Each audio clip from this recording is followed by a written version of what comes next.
Good morning everyone. आज हम लोग लेक्चर 3 में बात कर लेंगे इतिहास अध्ययन के स्कोप।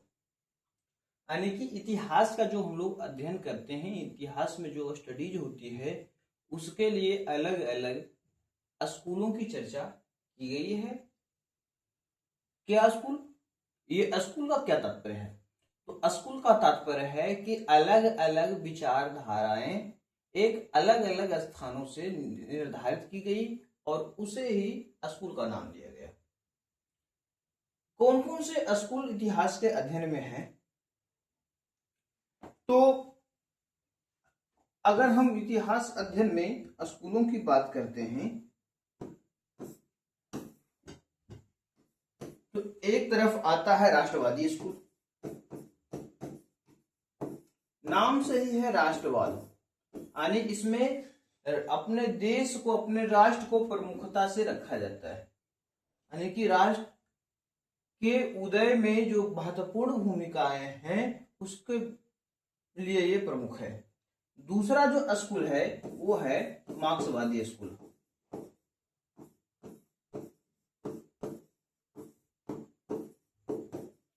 मार्क्सवादी स्कूल का मतलब ही होता है कार्ल मार्क्स के विचारधाराओं पर चलने वाले व्यवस्था।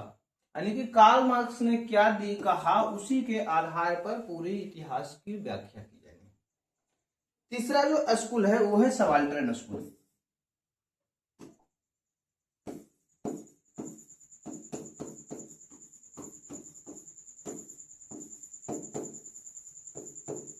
Subaltern school. सबाल्टर्न स्कूल के बाद आता है साम्राज्यवादी स्कूल।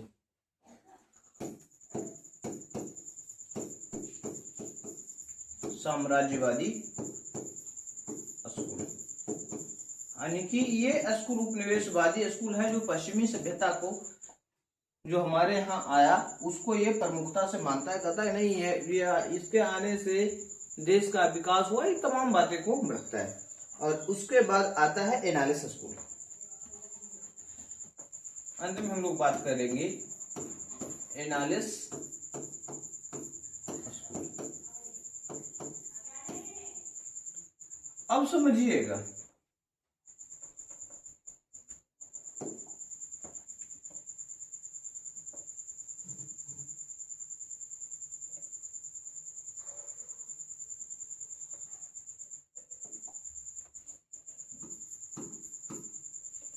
समझिएगा इसके बारे में। सबसे पहला हम बात कर लेंगे राष्ट्रवादी स्कूल।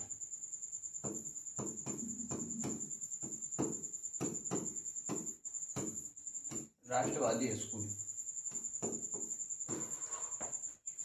राष्ट्रवादी स्कूल में होता क्या है,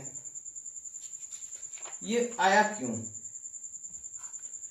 तो ये आया उपनिवेशवादी जो या साम्राज्यवादी स्कूल की जो व्याख्या थी उसके विरोध में इसको लाया गया। क्यों लाया गया? तो साम्राज्यवादी स्कूल के विरोध में जो उसकी व्याख्या थी, विकृत व्याख्या मानी जाती थी, उसके विरोध में राष्ट्रवादी स्कूल स्थापित किए गए। इसके लेखन में क्या कहा गया कि जो इसका लेखन है उसमें राष्ट्रीय चेतना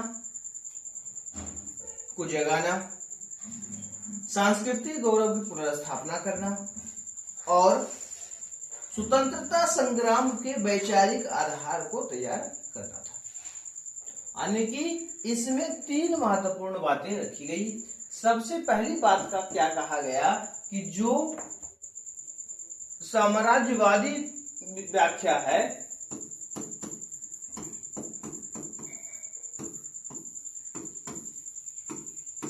विकृत व्याख्या है,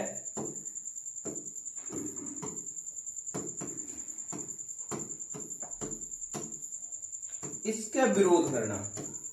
क्या करना? विरोध करना। दूसरी जो महत्वपूर्ण बातें आई कि भारतीयों के इतिहास भी गौरवशाली रहे हैं, इसको जागृत करना। भारतीयों के अपने गौरवशाली इतिहास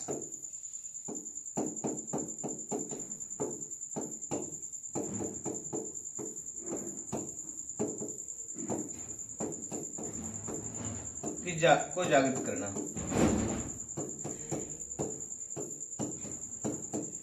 और तीसरा जो है वो है स्वतंत्रता संग्राम के लिए वैचारिक आधार प्रदान करना। तो तीसरा अगर हम बात करते हैं वो कौन हो जाएगा? वैचारिक आधार।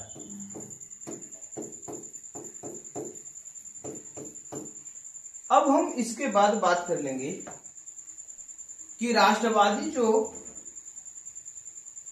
स्कूल हैं उन्होंने इतिहास के लेखन में कौन कौन से महत्वपूर्ण योगदान दिया। तो आगे भी हम बात करते हैं कि राष्ट्रवादी स्कूल के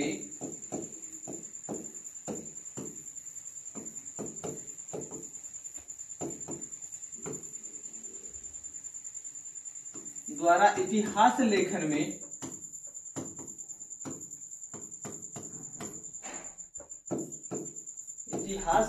में योगदान।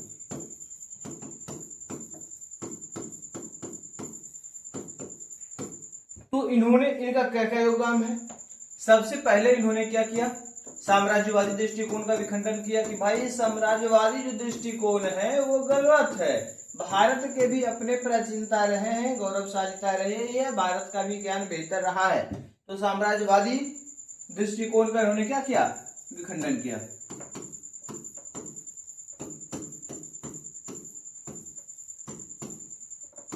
पहली बात।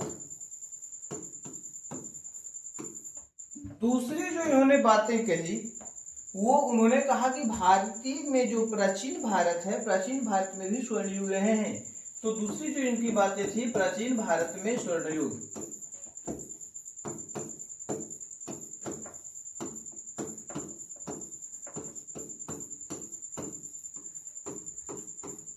तीसरी महत्वपूर्ण इसका रहा है सांस्कृतिक गौरव और आत्मविश्वास की बहाली, कि हमारा प्राचीन संस्कृति जो थी कोई गलत नहीं था। जैसे कि पश्चिमी इतिहासकार मानते हैं कि भारत के प्राचीन इतिहास जो रहा है केवल और केवल अंधविश्वासों से भरा हुआ रहा है।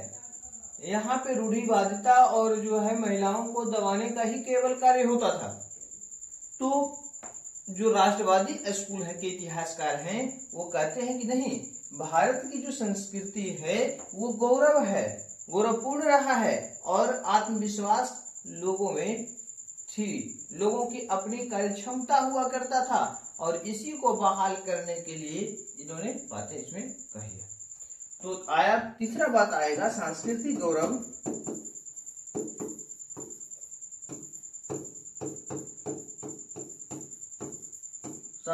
गौरव और आत्मविश्वास की बहाली।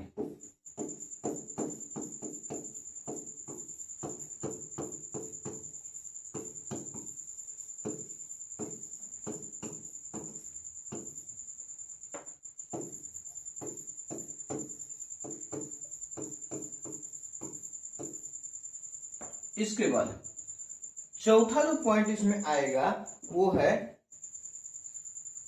भारत में, जैसे कि पश्चिमी इतिहासकार मानते हैं, जो साम्राज्यवादी है वो मानते हैं कि भारत में कोई एकता नहीं था। तो ये जो इतिहासकार मानते हैं ये कौन सा? आपका राष्ट्रवादी इतिहासकार मानते हैं कि भारत में अंतर्निहित एकता का बल था, भारतीयों में एकता थी।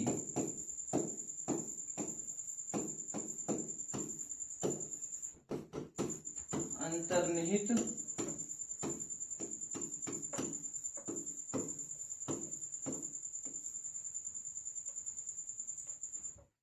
एकता में बल।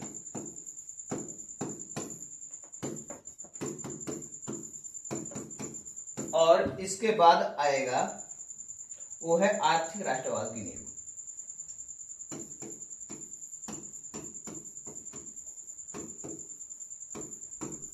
और यहीं से जो ब्रिटिश का जो आर्थिक नीतियां थी इसका विरोध की बात कही गई। तो आर्थिक राष्ट्रवाद की नींव की जो व्याख्या करता है वो किसके द्वारा हुआ? तो राष्ट्रवादी स्कूल के द्वारा किया गया। अगर हम बात कर लेते हैं साम्राज्यवादी, अब आते हैं हम एक एक पॉइंट पे थोड़ा थोड़ा अध्ययन कर लेते हैं। उसके बाद सबसे पहले बात आता है कि साम्राज्यवादी दृष्टिकोण का विखंडन। तो जो अंग्रेजी इतिहासकार हैं, जो ब्रिटिश इतिहासकार हैं, उनका मानना था कि भारत असभ्य है, भारत बर्बर है, भारत अशिक्षित है, और उसे सभ्य बनाने के लिए, सिविलाइज्ड बनाने के लिए अंग्रेजों की आवश्यकता है। देखिए कितना बड़ा मजाक बनाया गया है। भारतीयों को बता दिया गया असभ्य है, जो पूरी दुनिया को कल्चर सिखाया। सारी सभ्यताएं, महात्मा गांधी ने इंडियन सिविलाइजेशन एंड कल्चर में कहा कि विश्व की लगभग सभी सभ्यताएं डेड कर गई, उत्थान हुआ, पतन हो गई, लेकिन भारत की सभ्यता जो उत्थान हुई आज तक कायम है। तो ऐसी सभ्यताओं को जो ब्रिटिश इतिहासकार हैं वो कहते हैं कि भारतीय लोग असभ्य हैं और उन्हें सभ्य करने के लिए अंग्रेजों की आवश्यकता थी। अब इसके विरोध में जो भारतीय इतिहासकार थे कौन कौन, अगर हम बात कर लेते हैं RP Tripathi, Banarasi Saxena, Beni Prasad, RC Majumdar, KP Jaiswal, Sardesai, RK Mukherjee, HC Raychaudhuri, Tarachand, ये ऐसे इतिहासकार रहे हैं राष्ट्रवादी लेखन में जिन्होंने वो मिथक को तोड़ा जो अंग्रेजी इतिहासकारों ने माना था। इन्होंने ये बताया कि भारत की जो सभ्यता प्राचीन काल से ही अत्यंत विकसित थी, यहाँ के लोग सभ्य थे न कि असभ्य। तो पहला पॉइंट हमने समझा कि भारत की सभ्यता की जो थी प्राचीन काल से ही सभ्य थी न कि असभ्य थी। दूसरा जो सिद्धांत था इसमें दूसरा जो सिद्धांत की अगर हम बात कर लेते हैं आर्थिक नींव का, या फिर आर्थिक नींव की चर्चा कर लेते हैं। तो आर्थिक नींव की जब हम चर्चा करते हैं, आर्थिक नींव की चर्चा करते हैं तो इसमें दो लोगों की विशेष भूमिका आती है। कौन कौन? एक दादा भाई नौरोजी का, किनका नाम आता है? दादा भाई नौरोजी, और दूसरा आता है रमेश चंद्र दत्त, आरसी दत्त, रमेश चंद्र दत्त। ये दो लोगों की विशेष भूमिका मानी जाती है। ठीक है। रमेश चंद्र दत्त की जो बुक है economic history of India, economic history of India, इसमें साफ जो है औपनिवेशिक नीतियां का पर्दाफाश किया है, और ये औपनिवेशिक नीतियां का पर्दाफाश किया जिन्होंने भारतीय स्वतंत्रता आंदोलन का आधार बनाया। दूसरा जो आता है दादा भाई नौरोजी का, and British rule in India and employment in India. इन्होंने भारत की आर्थिक दशा को बताया। इनका एक सिद्धांत था धनों का निर्गमन का सिद्धांत। इन्होंने बताया कि ये जो अंग्रेज हैं ये भारत को लूट रहे हैं, और इसका परिणाम ये हुआ कि यहां से आर्थिक आधार पर लोगों में चेतना जागृत किया कि भाई भारत भारतीयों के लिए है, ना कि भारत अंग्रेजों के लिए। भारत में इतनी क्षमता है वो खुद शासन व्यवस्था स्थापित संचालित कर सके, ना कि अंग्रेजों के भरोसे रखा जाए।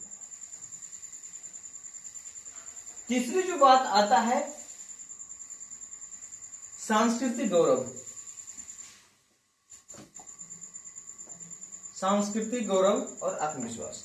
देखिए सांस्कृतिक गौरव और आत्मविश्वास का सीधा सा मतलब है कि भारत की के विद्वान मानते हैं कि भारत में कभी हीन भावना नहीं रही है, इसका अतीत अत्यंत गौरवशाली रहा है।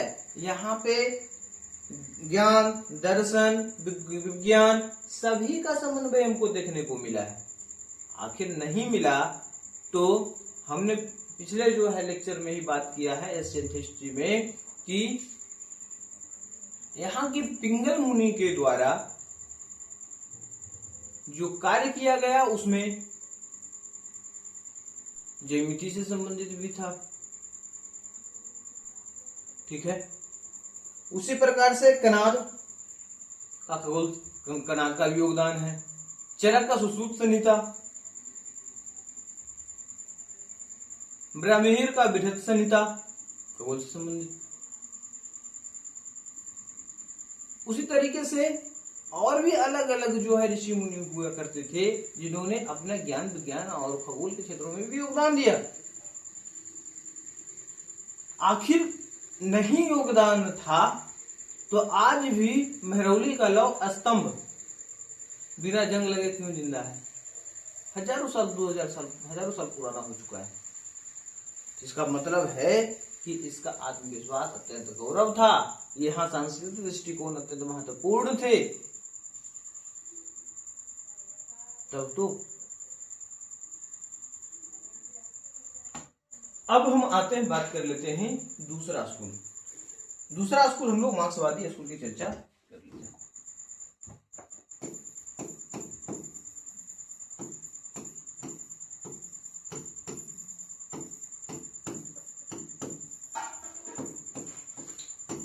मार्क्सवादी स्कूल, मार्क्सवादी स्कूल का सीधा सा मतलब है कि ये किसके सिद्धांत पर आधारित होगा? तो ये कार्ल मार्क्स के सिद्धांत पर आधारित होगा। किसके सिद्धांत पर? Karl Marx. ये वही कार्ल मार्क्स हैं जिन्होंने नारा दिया था कि दुनिया का मजदूरों अब एक हो जाओ, तुम्हारे पास खोने के लिए कुछ नहीं बचा है और पाने के लिए सब कुछ। अब बात आती है कि मार्क्सवादी स्कूल में कौन कौन से विचारधारा लाए गए। तो एक तो था कि वर्ग संघर्ष, यानी कि उच्च बनाम नीच, अमीर बनाम गरीब। दूसरा जो विचारधारा था भौतिकवाद, तो ऐतिहासिकवाद, ऐतिहासिक भौतिकवाद। तीसरा जो विचार था समाज का क्रमिक विकास, और चौथा था आम आदमी पर जोर। तो कौन कौन सी विचारधाराएं यहां पर देखने को मिलता है? ऐतिहासिक भौतिकवाद,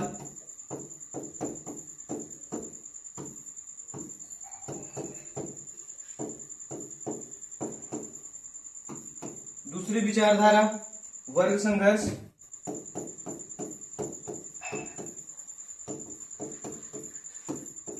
तीसरी विचारधारा समाज का क्रमिक विकास,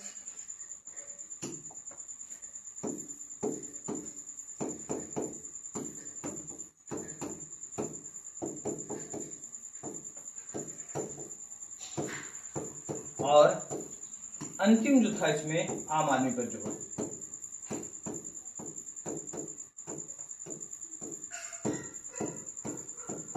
आम आदमी पर जोर। अब मार्क्सवादी स्कूल की एक कथा कहानी, आइए कुछ देख लेते हैं।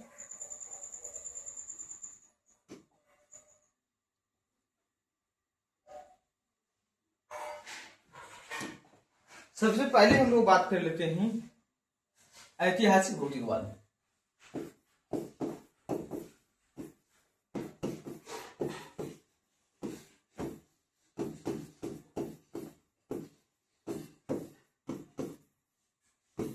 ऐतिहासिक भौतिकवाद,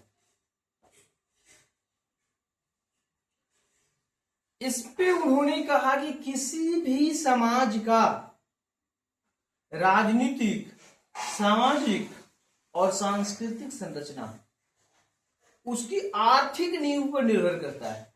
यानी उसका आर्थिक नींव जितना मजबूत होगा, सामाजिक, सांस्कृतिक और राजनीतिक संरचना उतना ही मजबूत होगा। यानी भौतिकतावाद, भौतिक का मतलब ये होता है सुख सुविधा। तो इन्होंने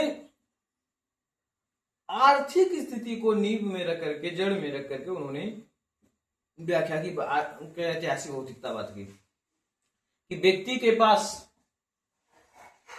जिसकी आर्थिक नींव मजबूत है वही व्यक्ति मजबूत होगा। आर्थिक नींव मजबूत होगा वही व्यक्ति मजबूत होगा। किसमें जी? तो सामाजिक दृष्टिकोण से, दूसरा राजनीतिक दृष्टिकोण से, और तीसरा सांस्कृतिक दृष्टिकोण से। और जिसका आर्थिक नींव कमजोर है, आर्थिक नींव डगमग है, उसका सामाजिक नींव भी कोई ज्यादा मजबूत नहीं है। और इसी में उन्होंने कहा कि सबसे पहले अगर किसी को मजबूती प्रदान करना हो, किसी को आगे बढ़ाना हो, तो उसका आर्थिक नींव को मजबूत कर लीजिए। यही मार्क्सवादी विचारधारा था।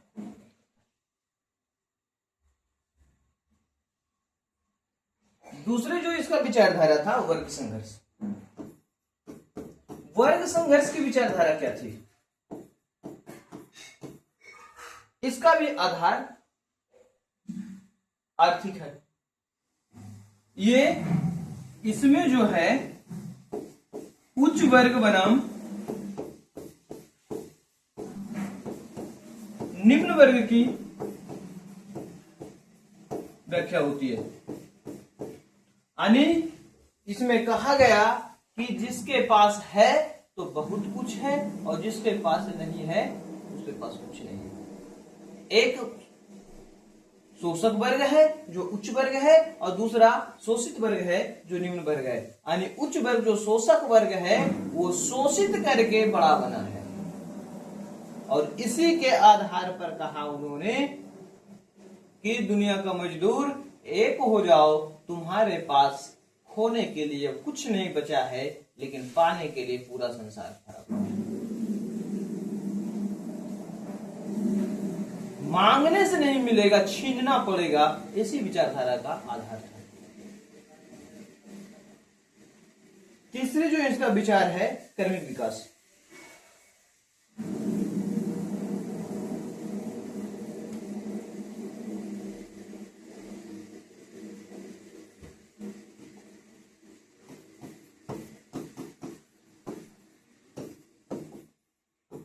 तीसरा विचारधारा कौन है? कर्मिक विकास। कर्मिक विकास में कहते हैं कि मानव जो है अलग अलग परिस्थितियों से गुजरा है। यानी कर्मिक विकास में परिस्थितियों की चर्चा की गई है।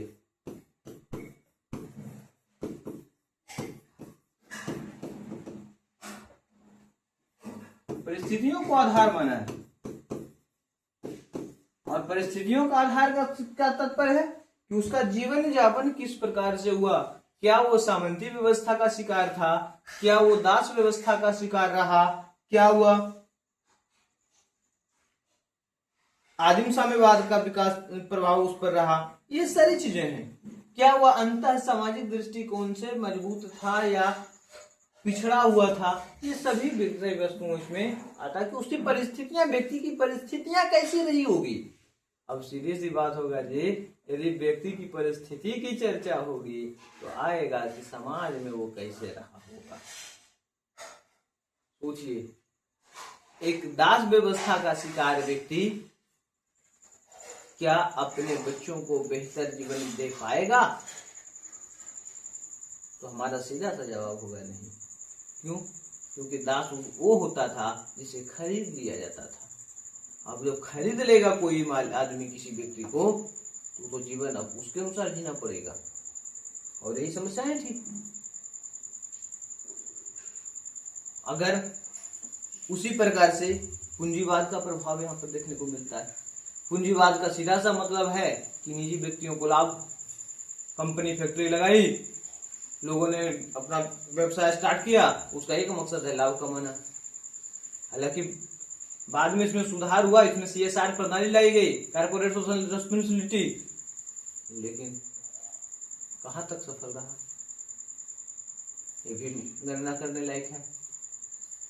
इतना होने के बावजूद भी लोगों को रोजगार दे रही है, ये बात सत्य है पूंजीवाद, लेकिन जो अमीरी और गरीबी के बीच खाई था उसको इन्होंने और लंबा बना दिया।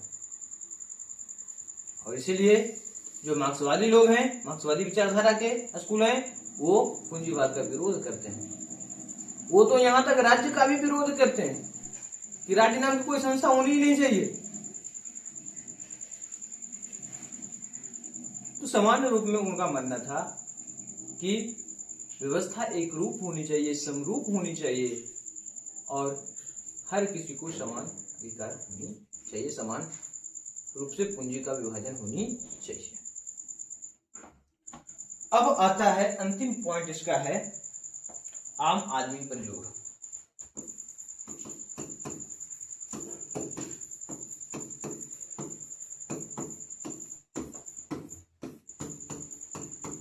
आम आदमी पर जोर। इसमें बोला भाई सामाजिक दृष्टिकोण से सबको है, आम आदमी जो है उसको क्या ऊपर उठाओ, और जब जैसे ऊपर उठाओगे ऑटोमेटेड जो है समानता आ जाएगी। और इसी में दो लाइन है कि उठे हुए को ऊपर उठाने का क्या फायदा, उठे हुए को ऊपर उठाने का क्या फायदा, कोई गिरे हुए को उठाओ शायद उसका जीवन बदल जाए, कोई गिरे हुए को उठाओ उसका जीवन बदल जाएगा। जो चल रहा है, जो दौड़ रहा है, उसे आगे बढ़ाने का क्या फायदा। जो दौड़ रहा है, जो चल रहा है, उसे आगे बढ़ाने का क्या फायदा। कोई असमर्थ को दौड़ा दो, ये बड़ी बात है। तो ऐसी बातें मार्क्सवादी विचारधारा में भी आती है कि इसमें आम आदमी पर जोर दिया गया है। अब भारत में जो बात कर लेते हैं कि भारत में मार्क्सवादी विचारधारा परंपरा के कौन कौन से इतिहासकार रहे हैं।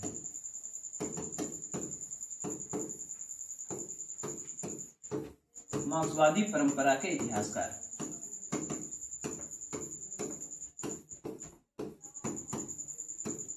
परंपरा से जुड़े इतिहासकार, यहां से प्रश्न पूछे जाते हैं। कौन कौन से इतिहासकार रहे हैं? तो सबसे पहले नाम आता है डीडी कौशाम्बी।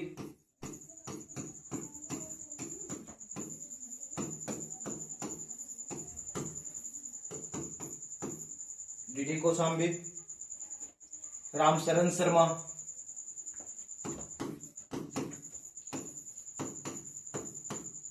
रामशरण शर्मा, ठीक इसके बाद रोमिला थापर, रोमिला थापर, इरफान हबीब,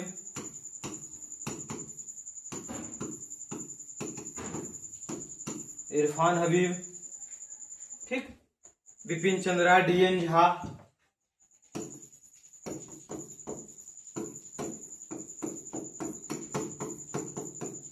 डीएन झा, रोमिला थापर, तुम लोग चर्चा कर ही लिए, KN Panikkar,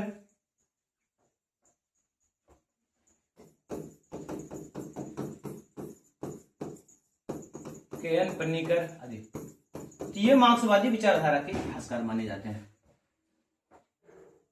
DD Kaushambi, Ramsharan Sharma, Romila Thapar, Irfan Habib, Vipin Chandra, DN Jha, KN Panikkar आदि। ये सभी इतिहासकार किस विचारधारा के माने जाते हैं? मार्क्सवादी विचारधारा के। और जो भी मार्क्सवादी विचारधारा के हैं उनका जो अध्ययन का मुख्य आधार है वो आर्थिक नींव, आर्थिक विचारधारा है। यानी कि इन्होंने भारत में जो गरीब है उसका मुख्य आधार क्या है? आर्थिक दृष्टिकोण से कमजोर। और ये पूरे इतिहास को अपने इतिहास में आर्थिक स्थिति को जरूर जो है समर्पित करने का प्रयास क्या है, लेखन में अपना उपयोग करने का प्रयास किया है। अब आ जाइए सबाल्टर्न स्कूल की चर्चा कर लेते हैं।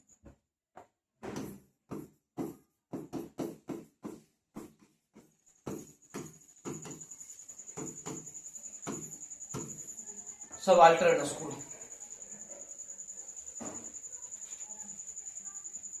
यानी ये स्कूल जो है इतिहास को नीचे की ओर से देखता है।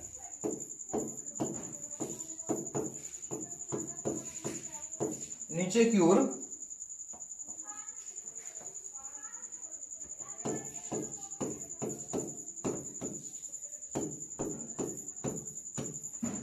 ओर से देखता है। क्लियर है? यानी सीधी सी बात है कि ये किसको किसको देखेगा जी?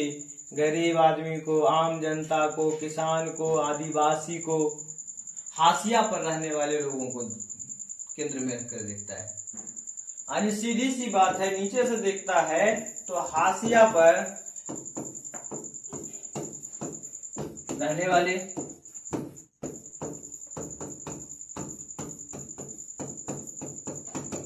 आम जनता, गरीब, किसान आदि को केंद्र में रखता है, आदि को केंद्र में रखता है। क्लियर है? अब सबाल्टर्न स्कूल ने क्या क्या किया इसकी चर्चा हम अभी कर लेते हैं। तो सबाल्टर्न स्कूल के इतिहास लेखन में सबसे पहले हमने बात बोला कि इतिहास नीचे से,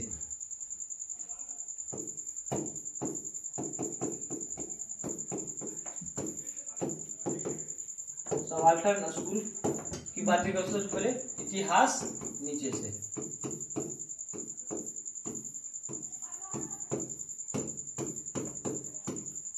दूसरा जो इसमें आया वो आया राष्ट्रवादी और औपनिवेशिक इतिहास लेखन की आलोचना। इन्होंने दोनों की आलोचना कर दी। किसको किसको? राष्ट्रवादी को भी और साम्राज्यवादी इतिहास लेखन को भी।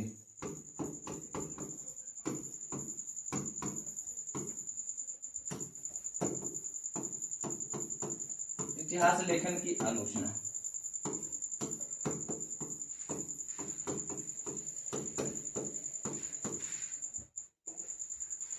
तीसरा जो महत्वपूर्ण है, ये मार्क्सवादी स्कूल से प्रेरित माने जाते हैं। किससे प्रेरित है? मार्क्सवादी स्कूल से प्रेरित माना जाता है कि मार्क्सवादी स्कूल का एक छोटा सा भाग है। मार्क्सवादी स्कूल से प्रेरित। अब इतिहास नीचे से, यानी कि ये साफ कहते हैं कि इतिहास में केवल और केवल राजा को, नेता को, वायसराय को, जो बड़े वर्ग के लोग थे, अमीर थे, वहीं तक इतिहास फैला हुआ था। वहीं तक इतिहास फैला हुआ था। अरे सीधी सी बात है कि ये मानते हैं कि इतिहास केवल बड़े लोगों के लिए तक सीमित था, छोटे लोगों की इसमें कोई भागीदारी नहीं थी। इन्होंने पहली बात ये कहा कि इसमें आम लोगों की भागीदारी नहीं थी। कहां तक सीमित था? सीमित था बड़े लोगों तक। बड़े लोग में कौन कौन? राजा हो गया, जो अमीर वर्ग के लोग हो गए, वायसराय हो गया, इस सभी लोगों में फैला हुआ था। दूसरा, इन्होंने साम्राज्यवादी और राष्ट्रवादी दोनों इतिहास लेखन की आलोचना किया। क्यों? क्योंकि ये दोनों ने एक नए वर्ग की जो उत्पत्ति हुई थी, बुजुर्गवा वर्ग,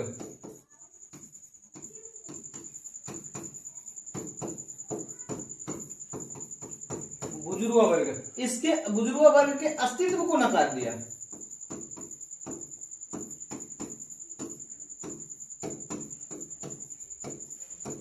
बुजुर्गवा वर्ग के अस्तित्व को नकार दिया कि भाई बुजुर्गवा वर्ग यानी मध्यम वर्ग कोई वर्ग था ही नहीं। इनका मन न था। अब सीधी सी बात है कि अगर बुजुर्गा वर्ग को नकार दिया जाएगा, इसका सीधा सा मतलब है कि रूसी क्रांति में जो बुजुर्गा वर्ग का था उसका प्रभाव को समाप्त कर दिया गया।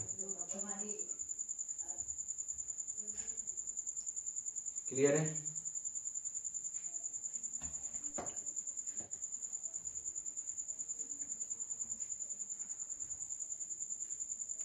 इन्होंने माना क्या कि आजादी में केवल उच्च वर्गों का योगदान था, मध्यम वर्ग का कोई योगदान नहीं था। लेकिन योगदान जो, अगर आजादी होती है तो आजादी उच्च वर्ग के साथ साथ निम्न वर्गों का भी, मध्यम वर्गों सबों की समन्वित भागीदारी थी। जैसे वकील लड़े, अपना वकालत छोड़ दिया, किसान भी अपना जो है योगदान दिया, जो नौकरी पेशा वाले लोग थे उन्होंने भी अपना योगदान दिया। तो सबों की समान भागीदारी रही, समूह की भागीदारी रही है। तो बुजुर्गा वर्ग का भागीदारी कहीं ना कहीं रहा है, लेकिन राष्ट्रवादी और साम्राज्यवादी इतिहासकार लेखन में बुजुर्गा वर्ग के महत्व को दिखाया ही नहीं गया। इसीलिए कहते हैं कि सबाल्टर्न स्कूल के इतिहासकार कि आपने एक ऐसे तबकों को छोड़ दिया जो उच्च वर्ग और निम्न वर्ग के बीच स्थित खड़ा था, और उसने भी अपनी महत्वपूर्ण भूमिका आजादी में लगाया। ठीक है, अब बात आता है कि इस स्कूल का इतिहासकार कौन कौन है। सबाल्टर्न स्कूल से जुड़े लोग,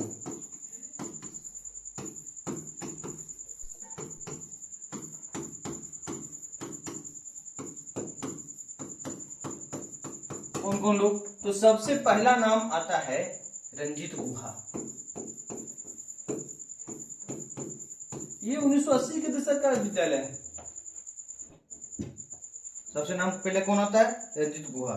उसके बाद ज्ञानेंद्र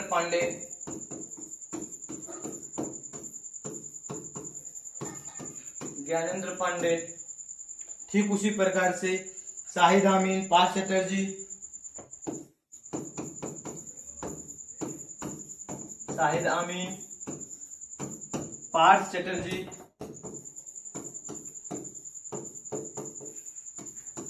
पार्थ चटर्जी, दीपेश चक्रवर्ती,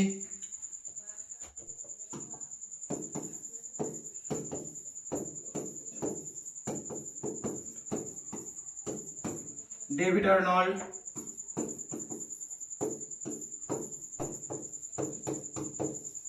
आदि।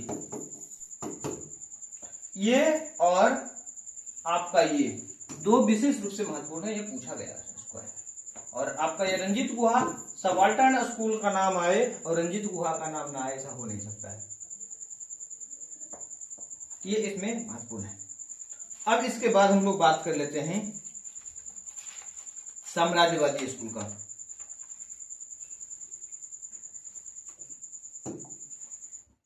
हालांकि साम्राज्यवादी स्कूल का बहुत सारी चर्चा हम लोग पहले कर चुके हैं, लेकिन फिर से हम लोग बात कर लेंगे साम्राज्यवादी स्कूल का।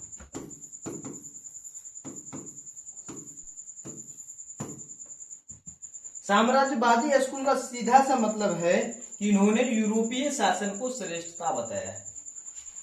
किसको श्रेष्ठता बताया है? यूरोपीय शासन को। इसका मानना था कि यूरोपीय लोग जो थे भारतीयों से श्रेष्ठ थे। यूरोपीय भारतीयों से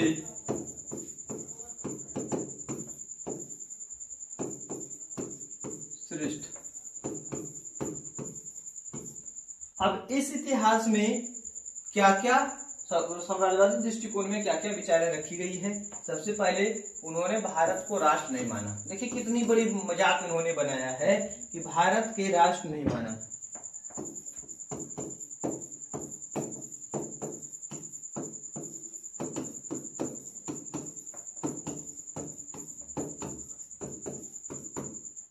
दूसरी बात आता है समाज, भारतीय समाज में कमियां दिखाया।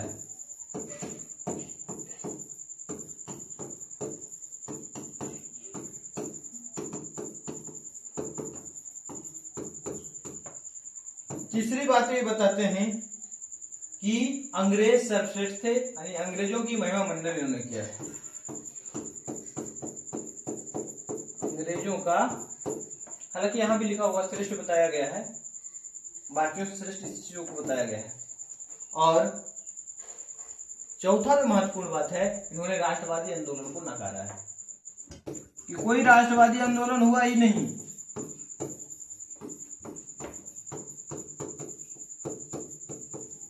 राष्ट्रवादी आंदोलन को नकारा।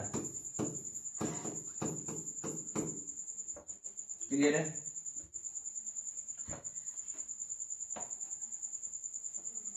अब देखिए एक एक करके हम आते हैं। तो सबसे पहला उन्होंने, अगर हम बात करते हैं कि भारत को राष्ट्र नहीं माना, तो इनका अंग्रेजों का साफ मानना था कि भारत जाति, धर्म, ठीक, क्षेत्र का एक असंगठित समूह था, यानी विभिन्न जाति, विभिन्न धर्म, विभिन्न क्षेत्रों में विभाजित था, और ऐसी स्थिति में इसे राष्ट्र माना नहीं जा सकता। देखिए कितना बड़ा मजाक इन्होंने बनाया भारतीयों से, कहा कि भाई क्षेत्र अलग है तो हम राष्ट्र नहीं मानेंगे, अलग अलग जाति के लोग हैं तो हम राष्ट्र नहीं मानेंगे,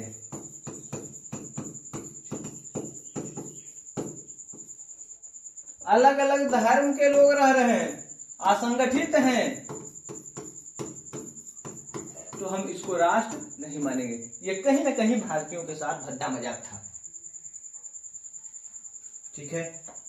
दूसरा जो इनका विचार था कि अंग्रेजों की भूमिका का महिमा मंडित किया है।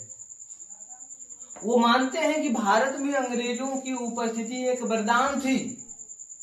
सोचिए कि कैसा विचारधारा है कि अगर भारत में अंग्रेज नहीं आता तो भारतीय लोग पूरी तरह से असभ्य ही रहते, जंगली जीवन ही जीते, ऐसी इनकी भावना है, जो कि कभी संभव नहीं था। जबकि हम पहले बता चुके हैं कि भारत की जो सभ्यता थी प्राचीन समय से ही गौरवपूर्ण रही है, और एक समय ऐसा था कि अंग्रेज भारतीयों को सपेरों का देश मानते थे। यहाँ के लोग रफली बजाते हैं, सांप निकालते हैं, अपना जीवन यापन इसी तरह व्यतीत करते हैं। उसके बाद भारतीयों को कामगारों का देश बना दिया गया। तो भाई यहाँ के लोग तो कामगार का मजदूर हैं। ऐसी ऐसी विचारधारा इनके अंतर्गत जाती थी। उसके बाद इन्होंने कहा कि भारतीय समाज में कमियां थी। भारतीय समाज जो हमेशा निरंकुश शासन के अधीन रही है, ऐसा कहीं कहीं देखने को मिलता है, लेकिन पूर्णतः हम प्रतीत नहीं होता है कि भारत के सभी शासक जो थे वो निरंकुश ही रहे थे। अगर वैसा था कि भारत के सभी शासक निरंकुश थे तो फिर अशोका दी ग्रेट नहीं होता, भारत का नेपोलियन समुद्रगुप्त नहीं हुआ होता। इतने जो अलग अलग सांस्कृतिक विविधता हमको देखने को मिलता है, अलग अलग संप्रदायों का, वो हमको देखने को नहीं मिलता। तो ये कहीं ना कहीं इनकी संकीर्ण सोच का भाव प्रतीत होता है कि ये राष्ट्रवादी आंदोलन को नकारते हैं। कहा जाता है 1960 के दशक में चर्चा है, 1960 के दशक के कैम्ब्रिज स्कूल के विचारक कहते थे कि स्वतंत्रता संग्राम राष्ट्रीय चेतना नहीं है, केवल सत्ता हासिल करने का एक स्थानीय अभिजात वर्गों के बीच गुटबाजी और स्वार्थ है।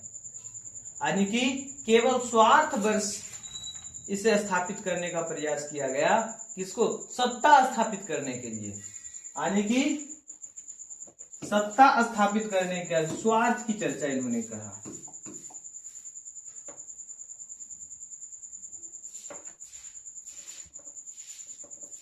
यानी कि क्या? सत्ता प्राप्त करने के लिए स्वार्थ, सत्ता प्राप्ति हेतु स्वार्थ, ये इसकी चर्चा ये करते हैं। क्लियर है? अब हम बात कर लेते हैं इससे जुड़े हुए इतिहासकार, यानी कैम्ब्रिज स्कूल से जुड़े इतिहासकार।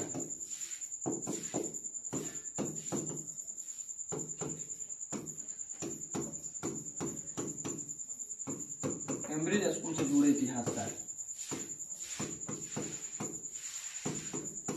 कौन कौन से इतिहासकार हैं जो कैम्ब्रिज विद्यालय से, कैम्ब्रिज स्कूल से जुड़े हुए थे? तो इसमें सबसे पहले आता है जेम्स मिल,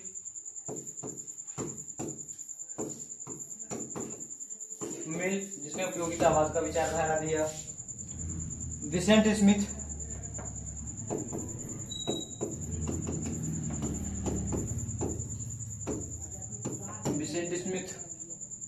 एल्फिंस्टन,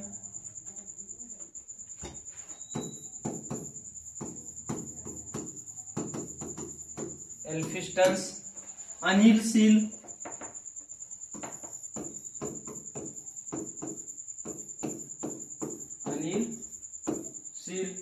इत्यादि। जॉन गैलाघर भी है।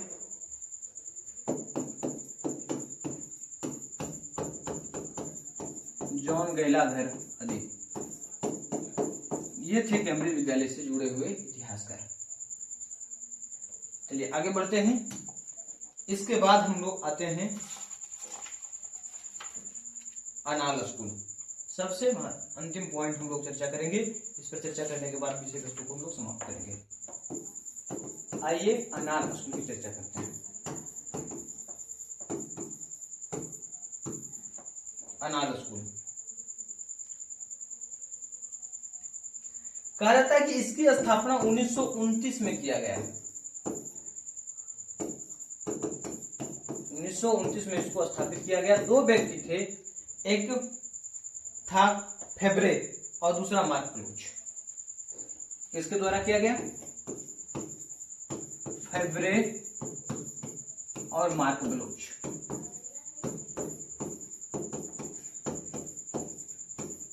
इसके द्वारा ये स्कूल की स्थापना की गई। इन्होंने भी वही बात कही कि समाज का विकास करना है तो राजा और युद्धों को, पारंपरिक इतिहास को नकार दी जानी चाहिए। ठीक, यानी कि इसने किस पर बल दिया?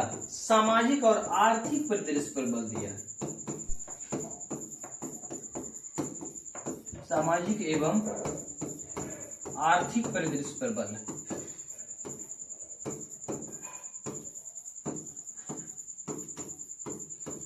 किसको नकारा? राजा और युद्ध को, युद्ध के इतिहास को नकार दिया।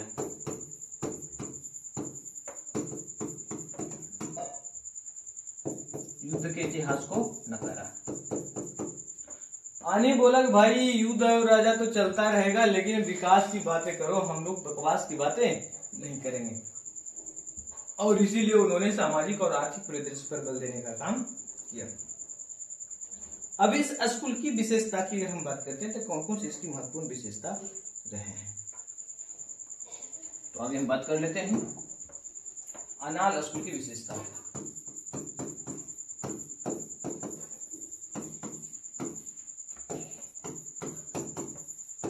अनाल स्कूल की विशेषता कौन कौन सी विशेषता रही है? तो सबसे पहला आता है राजनीति से परे। अन्य सीधी सी बात है कि इसमें युद्ध की चर्चा नहीं किया गया। दूसरी जो बातें आती है अन्य विषयों के समन्वय, अन्य विषयों से समन्वय। तीसरी जो बातें इसमें रही है कि इन्होंने दृष्टिकोण संक्षिप्त नहीं, शॉर्टकट नहीं, दीर्घकालीन दृष्टिकोण अपनाया है।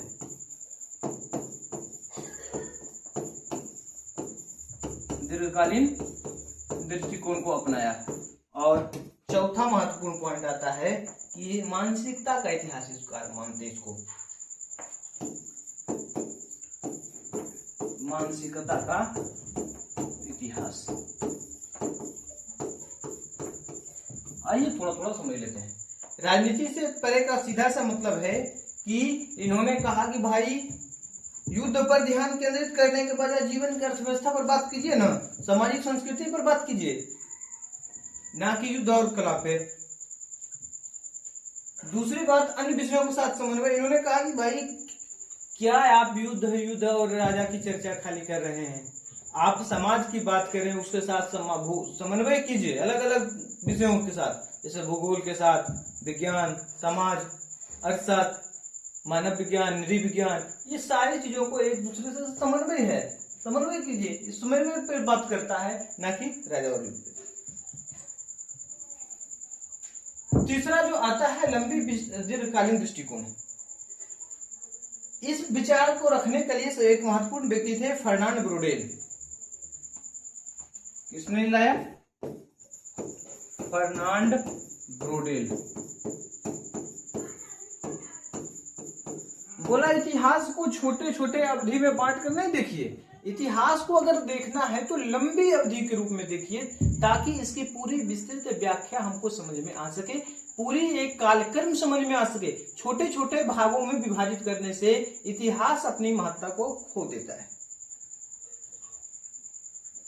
ठीक है, इन्होंने कहा कि अगर परिवर्तन देखना है तो छोटी अवधि में देखने को नहीं मिलेगा, एक लंबी अवधि आपको रखना पड़ेगा ताकि परिवर्तन दिखे।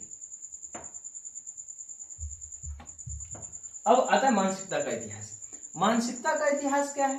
तो मानसिकता का इतिहास का सीधा सा मतलब है कि सोचने, यहाँ पर सोचने समझने की क्षमता होनी चाहिए, सोचने समझने की, तर्क की बातें होनी चाहिए, मान्यता का ज्ञान होनी चाहिए। ये सारी चीजों को मानसिकता के इतिहास के अंतर्गत रखा गया और कहा गया कि आपको अध्ययन करना है तो मान्यता को अध्ययन करें,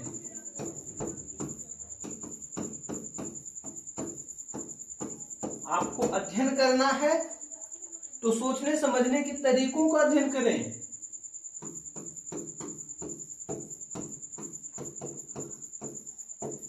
सोचने समझने की तरीकों का अध्ययन करें। समझ गए? अगर अध्ययन करना, सोचने समझने की तरीका को अध्ययन करें, ये सारी चीजें इसमें कही गई। अब हम आगे बात कर लेते हैं इससे जुड़े इतिहासकार, अनाल स्कूल से जुड़े इतिहासकार।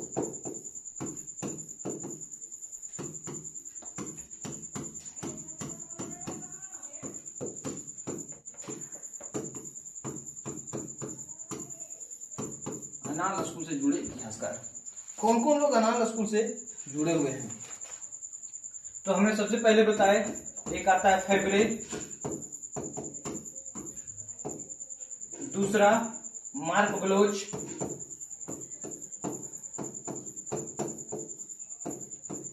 उसके अलावे हैं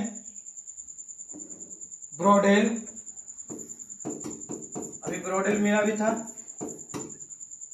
ब्रोडेल के बाद लेराइल,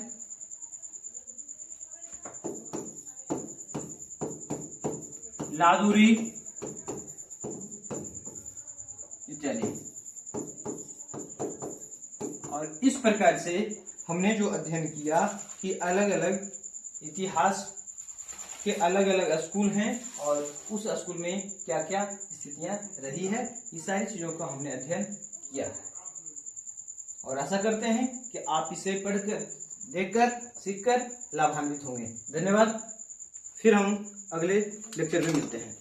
तब तक के लिए आप स्वस्थ रहें, मस्त रहें और अध्ययन करें।